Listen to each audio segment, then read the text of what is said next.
Good evening, மாலை வணக்கம். டே 13. இந்த மனுஷங்க இருக்காங்க. அவங்க உங்கள் கண்ணிலேயே படமாட்டாங்க. ஆனால் அவங்களுக்குன்னு ஒரு வேலை வரும்போது எந்த பாரபட்சமும் இல்லாமல் அவங்களுக்கு ஃபோன் பண்ணுவாங்க, உங்கள் கூட வந்து நிற்பாங்க. ஏதோ ஒன்று பண்ணி அவங்களுக்கு தேவையானதை வாங்கிட்டு போயிடுவாங்க. சரி, இதில் என்ன தப்பு அப்படின்னு நீங்கள் நினைப்பீங்க.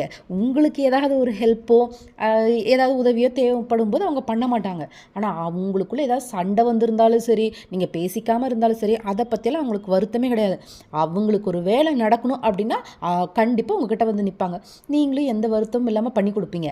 சரி, பண்ணி கொடுத்துட்டோமே அப்படின்றதுக்காக அவங்க உங்களுக்கு தேங்க்ஸ் சொல்லுவாங்க, பாராட்டுவாங்க அப்படின்னு நீங்கள் நினச்சிங்கன்னா கிடையாது. அதெல்லாம் உனக்கு ஒரு துளியும் கிடையாதுன்னு சொல்லி நம்மளை பற்றியே பின்னாடி போய் பேசுவாங்க. ஆனால் நம்மளும் பாருங்களேன், அன்பு தான் இந்த உலகத்தில் சிறந்தது அப்படின்னு சொல்லிட்டு இருக்கிற எல்லா வேலையும் செஞ்சு கொடுப்போம், எல்லாமே பார்த்துக்குவோம். ஆனால் திரும்ப எத்தனை முறை நீங்கள் செஞ்சாலும் அவங்க திருந்தவே போகிறதில்ல அப்படிங்கிறது நமக்கு தெரியும். தெரிஞ்சாலும் நாம் மாறுவோமா? நாமளும் மாறமாட்டோம், அவங்களும் மாறமாட்டாங்க.